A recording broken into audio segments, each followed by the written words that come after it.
two herds of wild horses on the North Carolina coast. So it operates a little different with all these people in it. The Corolla horses near the Virginia border. We're going to Shackleford Banks to look for wild horses. And the ones stranded 200 miles south of there on this island, Shackleford Banks, along North Carolina's Crystal Coast.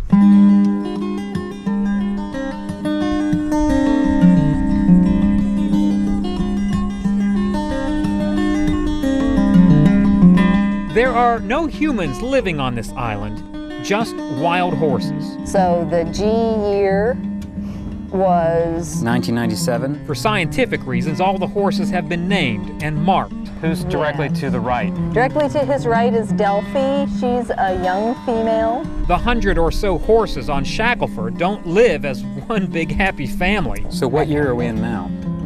We're in the S year. They live in dozens of small, competitive harems, each dominated by an alpha male. On the right is number 2 Mystic, the stallion. In this particular case, the stallion Mystic and 2 females make up a harem. They come to the water's edge for marsh grass, a key element of their daily diets. They're not being fed. They live off the land. Right. We don't feed them. We don't water them. If they get a cut, we don't doctor it. Dilbert, a young stallion uncharacteristically traveling alone, once had a harem, 4 females. The question is, where are your women? But has apparently lost a battle and had them taken away by another stallion. I was amazed that he kept mares for as long as he did. Dilbert, at the bottom of your picture, spots Mystic and his females and has a decision to make. Challenge Mystic or move on. See those ears? He takes one last look, decides to fight another day, leaving absolutely no doubt as he gallops away. Shackleford is a thin strip of land about 9 miles long, surrounded by salt water.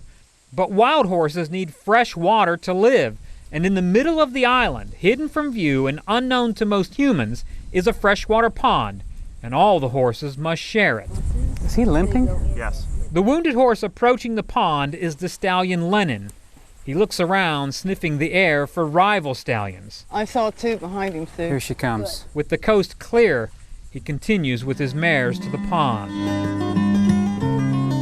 As Lennon's harem leaves the pond, they spot another larger harem arriving. This harem has 2 stallions and several mares. The alpha male is Slash. None of these stallions wants to fight right now. Do they have any natural predators out here? The horses have no natural predators on Shackleford Banks. There's no coyotes, no wolves.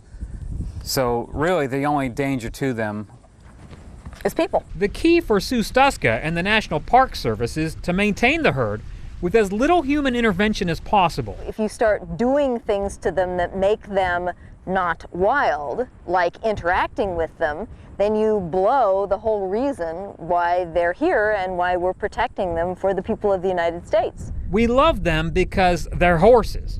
But these are wild horses and won't automatically act like domesticated farm animals which tolerate humans all around them.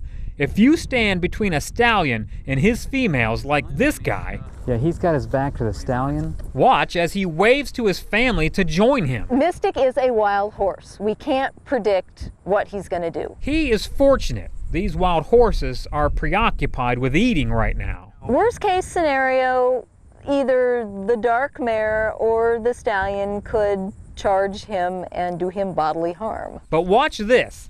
The Carolina Traveler crew got too close to a different stallion during the making of this story. And that stallion charged. Recently, there's been a critical debate over whether these horses should be receiving federal protection. The argument goes like this. If they're all just feral horses, say hundreds of years ago they were left behind by settlers, then they're no more special than stray cats. And why have the government protecting them? Why not let people come round them up and take them to their ranches across the country? So he has told us that there is an allele, a little bit of genetic material. National Parks horse biologist Sue Stuska says there is enough genetic evidence to link these horses to Spanish Mustangs and British ponies. But they could have come with explorers, early explorers. They could have come with colonists. But no one can say for certain how they got here. And there was considerable disagreement over what the government should do with them then. Because they had been here so long, they were part of the history and the culture of the people that lived here. Enter Carolyn Mason and other locals who argued that DNA aside, the value of the wild horses to the cultural history of North Carolina, well, that's enough. And eventually, the government agreed with them. Back across the island at the watering hole, there is a problem brewing. And we're about to see something few people ever have. As the stallion Slash and his harem leave the pond, two of his mares accidentally take the wrong path and end up at the bottom of a hill with the stallion Lennon. So now we have this. On our right, in black and walking with a limp, Lennon. On our left, wearing brown, an angry Slash. Uh-oh, here it comes. And with that, Lennon's had enough and charges Slash. It didn't take long, and Slash decides to back down. Lennon limps back to his harem, now double in size. The last humans left this island more than 100 years ago. And also there was a lot of respect for these horses. These horses have survived and survived well in a place that humans could not. The horses remain. And because they do, all is right on Shackleford Banks. It's a wilderness, it's a place of wild horses and wild beauty, and it's almost like a cathedral as far as I'm concerned.